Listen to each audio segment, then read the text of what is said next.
Bismillahirrahmanirrahim. Assalamualaikum warahmatullahi wabarakatuh. Perkenalkan, nama saya Wahid Mustafa Gufron, NPM 1901012043. Baik, di sini saya akan menyampaikan sedikit rangkuman materi dari setelah UTS hingga menjelang UAS. Baik, yang pertama itu tentang ijaz Al-Quran. Pengertian ijaz Al-Quran. Ijaz berarti lemah. Nama ini dipakai untuk mengakui kelemahan dalam memperbuat sesuatu.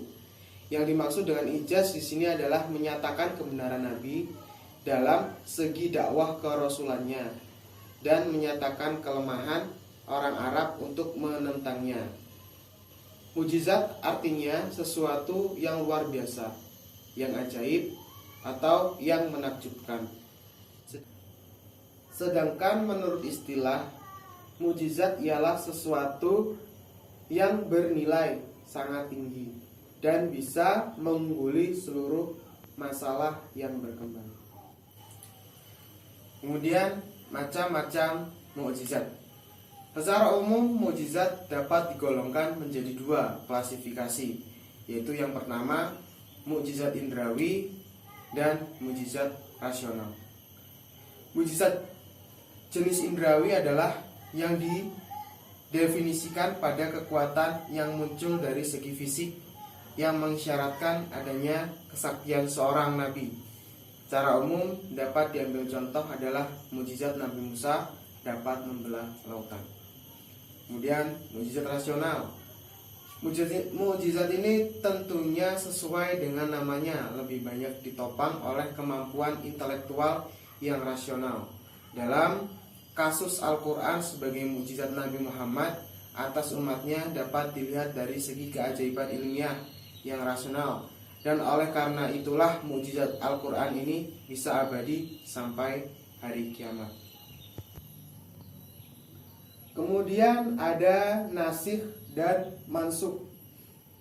Pengertian nasikh dan mansukh.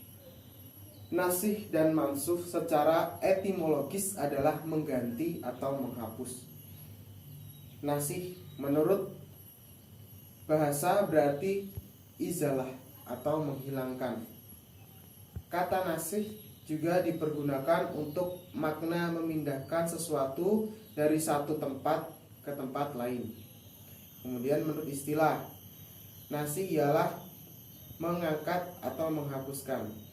Hukum syara' dengan dalil hukum kitab syara' yang lain dengan perkataan hukum, maka tidak termasuk dalam pengertian nasikh, menghapuskan, atau kebolehan yang bersifat asal atau al-bara'ah al-asliyah.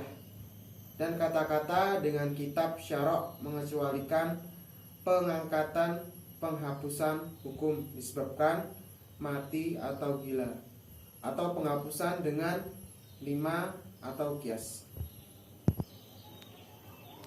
Kemudian qisas Al-Quran. Pengertian qisas Al-Quran.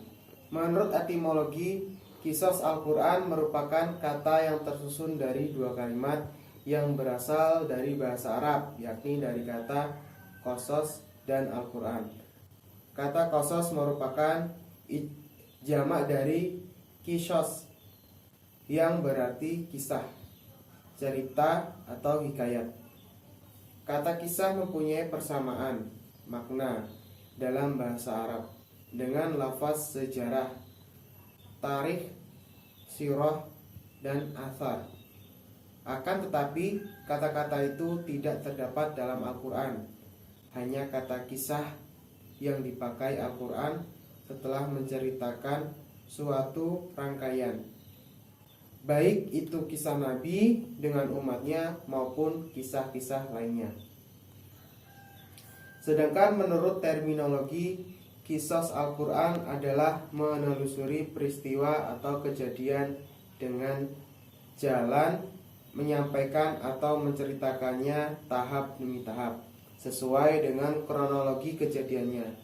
Juga bisa diartikan sebagai cerita-cerita Al-Quran tentang keadaan umat-umat sebagai cerita-cerita Al-Quran, tentang keadaan umat-umat dan para nabi-nabi terdahulu, serta kejadian-kejadian nyata lainnya. Kemudian yang berikutnya adalah Amsal Al-Quran. Pengertian dari Amsal Al-Quran. Kata amsal merupakan bentuk jamak dari kata masal atau perumpamaan, atau misil serupa, atau masul sama halnya dengan kata syabah atau syabih. Karena itu dalam ilmu balaghah pembahasan yang sama ini lebih dikenal dengan istilah subbih, bukan amsal. Sedangkan pengertian amsal secara terminologi yaitu pengertian amsal dalam Al-Quran lebih tepat digunakan untuk mengacu pada kesan dan sentuhan perasaan terhadap apa yang dikandungnya, tanpa mempersoalkan atau tidak adanya kisah yang berhubungan dengan amsal itu.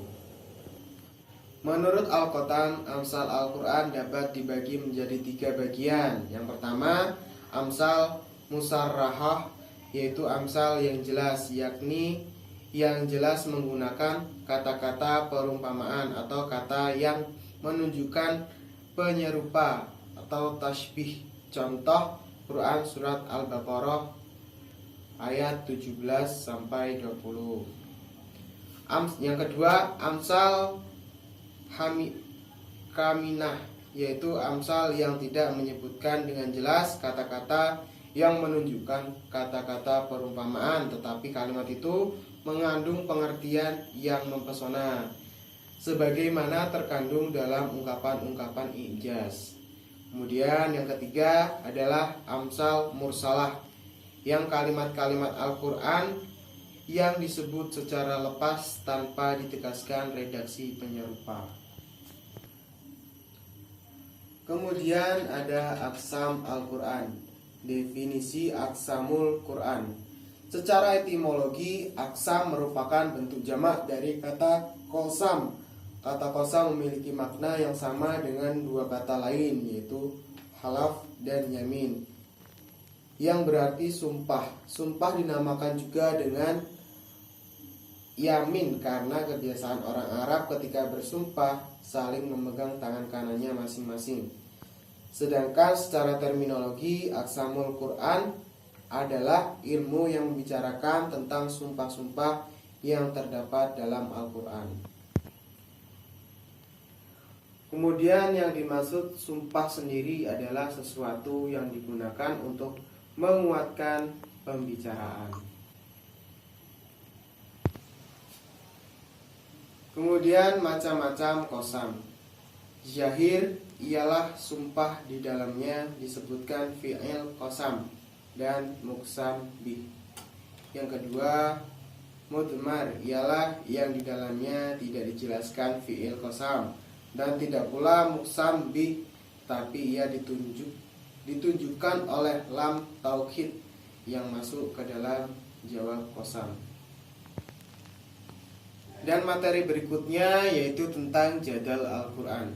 Pengertian jadal Al-Quran sendiri itu ialah jadal, etimologi secara atau jidal dalam bahasa Arab dapat dipahami sebagai perbantahan dalam suatu permusuhan yang sengit dan berusaha memenangkannya. Kemudian yang kedua, sedangkan secara terminologi jadal adalah saling bertukar pikiran atau pendapat dengan jalan masing-masing, berusaha berargumen dalam rangka untuk menenangkan pikiran atau pendapatnya dalam suatu perdebatan.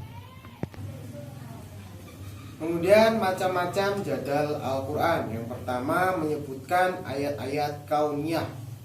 Yang kedua membantah pendapat para penantang dan lawan, serta mematahkan argumentasi mereka.